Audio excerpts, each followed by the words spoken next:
Nothing says summertime like a road trip with friends, and if you're just joining us, we're on an epic road trip adventure with 200 of our friends called the Rally North America US50. We're traveling from West Virginia to Colorado over 6 days. This is the 5th year Rally North America has been road tripping for charity, with the US50 being their biggest rally ever, both in terms of participation and in terms of raising money for the Accelerated Cure project. So far, the rally has moved west on historic US 50 from Summit Point, West Virginia, through Ohio, Indiana, Illinois, and now Missouri, stopping at historic landmarks, beautiful photo ops, and racetracks along the way. Unlike other rallies, Rally North America is designed not to empower drivers to race on the highway, but rather to use expert navigation and sleuthing skills while actually taking the time to stop and enjoy the checkpoints. To see how it's gone so far, go back and check out part 1 right now. When we last left our heroes, we were drinking wine outside Jefferson City, Missouri's small but resilient capital. The place seemed almost deserted anywhere but the very center of town, where strangely, police officers on hand had zero problem at all with us flying drones within spitting distance of government buildings. After the events of the recent weeks in that city, we feel they might feel differently about that now. We bounced out of Jefferson City with the quickness, continuing west in search of our next checkpoint, which according to the route card was the world's largest 8-ball. Now, we have some experience in this area, and in the age of the internet, most of the world's largest anything is going to be a complete disappointment. Fortunately, the 8-ball was exactly as advertised, big as hell and way up in the air. I go to school now, so I'm not living at home, so spending quality time with my dad is becoming more and more rare, so it's great that we have a chance to drive cross country for 5 days. This rally has been awesome. Really has exceeded all of my expectations. My favorite part so far, the twisty mountains of West Virginia. The roads were incredible, like unbelievable. So, and I'm just looking forward to spending time with everybody else that's here because everybody's really cool. So, kind of fun hanging out. We chose this rally because I started doing it with my dad. Last year I was a co-pilot, navigator, and I knew right after the rally I knew I wanted to do it myself.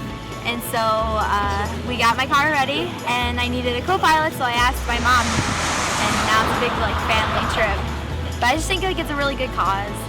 And I like what every year we raise money for something different, and I like that it's always something different. We were next looking for a very special suitcase somewhere in Sedalia, Missouri, and we found it at the Katy Depot, a historic train station dating back to 1896, the golden age of American rail travel, which today serves as a museum and trailhead for the locally famous 237-mile Katy Bike Trail. Before we even made it there, though, the issues began. Fans of our previous rally videos will rejoice, because here's the part about the cops. It's straight ahead. There's the R8, and here's the cop.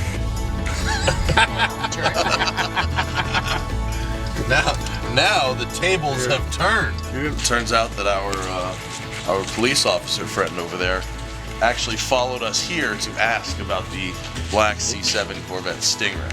She was like, "I'm gonna wait here. He's gotta get a picture." I was like, "If he was the first one through town, he's gone." So.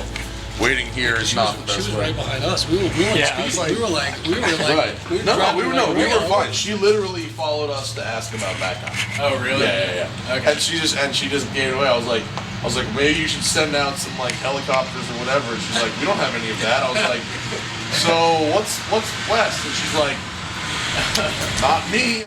A heavy police presence would be an ongoing theme throughout most of western Missouri and Kansas, where the Highway Patrol institutes the mostly arbitrary practice of ticketing people for driving while stickered. In total, 22 rally cars would get tickets in Kansas, more than 4 times the sum of all other Rally North America events combined.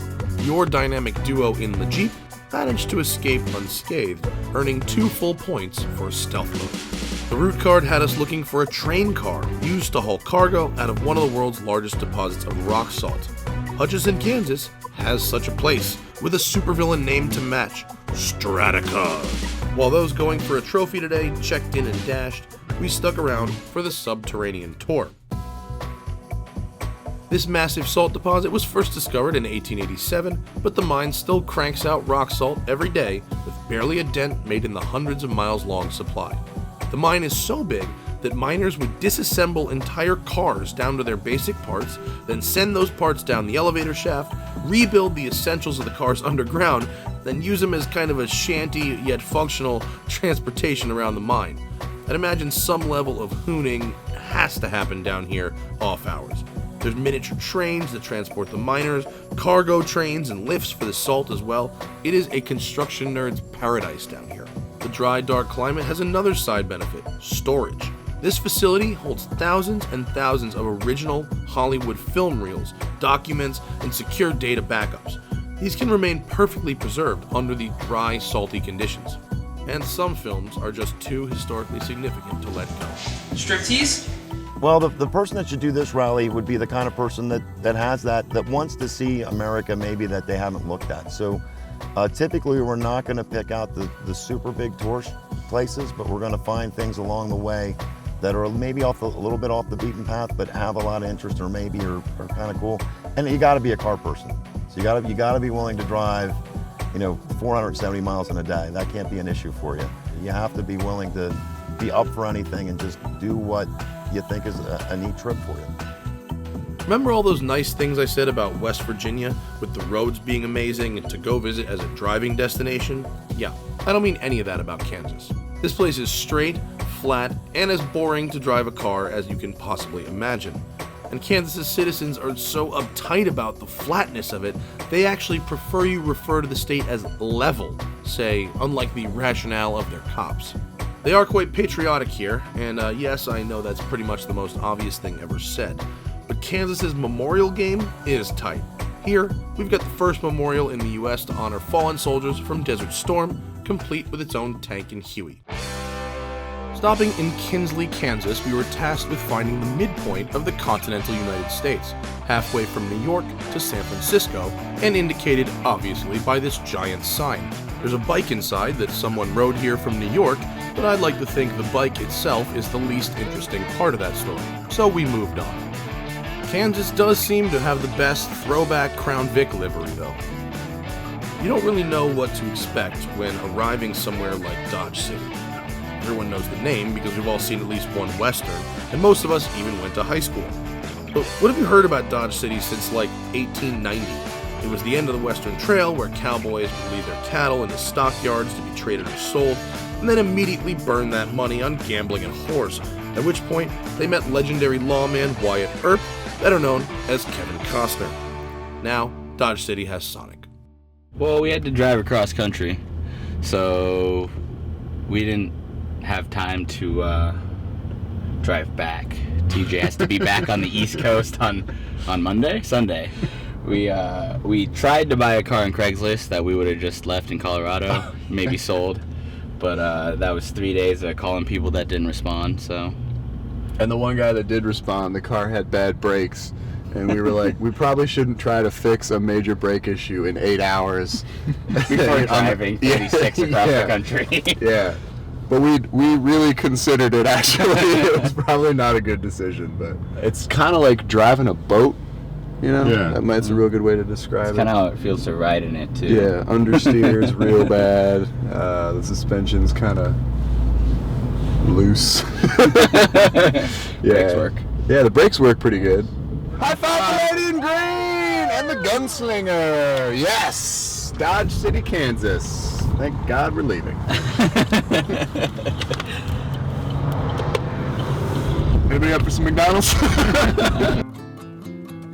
The Japanese internment camps aren't exactly a point of pride in American history. Over 7,000 Japanese, mostly American citizens, were held here during World War II. Now our task was simple: sign the guest book and go out into the camp to get a photo with the memorial. We didn't even make it that far because apparently TJ wanted to return our cameraman.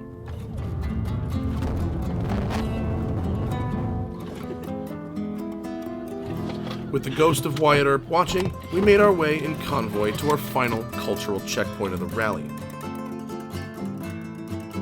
This recreation of the 1840s fort, apparently identical to the original and on the same footprint, was the only US-held fort along the Santa Fe Trail. Here, traders, soldiers, explorers, and even foreigners would come replenish their supplies, repair their wagons, and trade fur and other goods before continuing on their way west. This guy is John Carson, great-grandson of Kit Carson, who lives in period at this site and is rumored to be the only living person that's an actual exhibit in our national park system.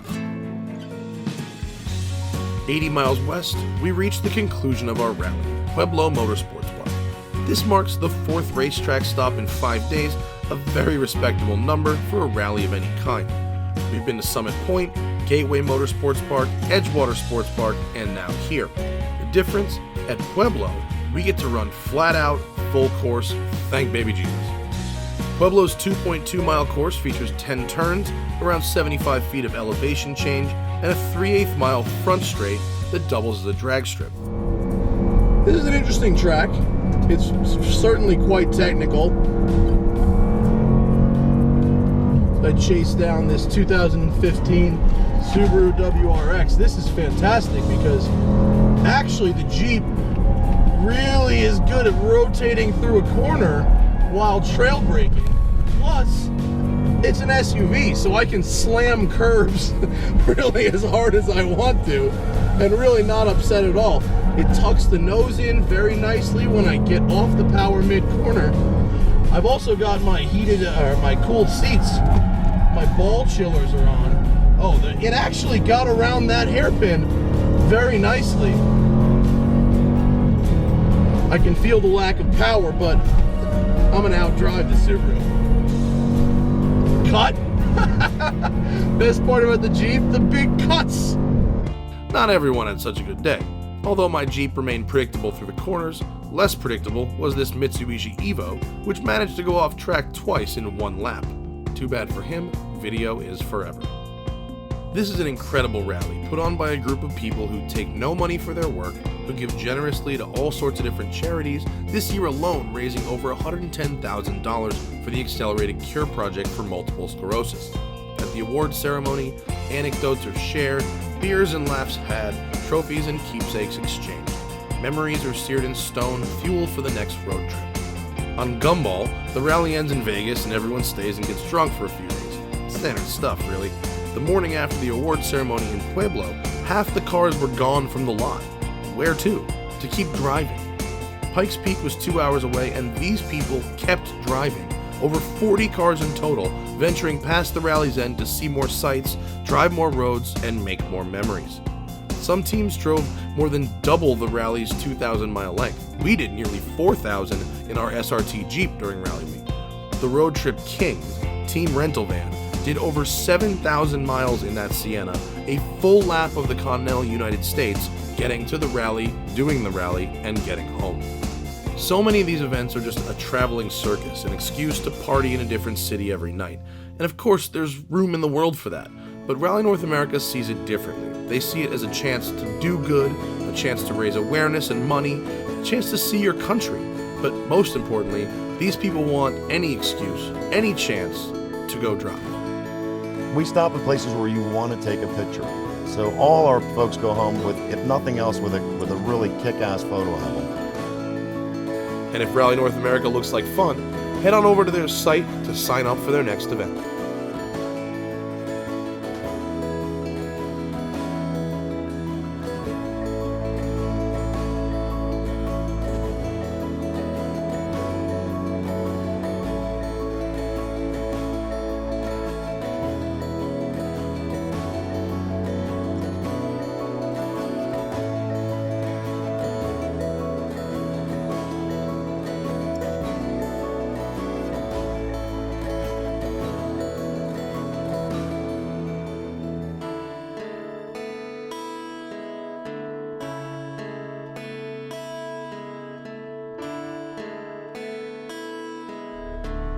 If I get approached by an officer of the law for any activities that were recently performed in this vehicle, I'll be very annoyed that I'm watching it for them while they go take a picture.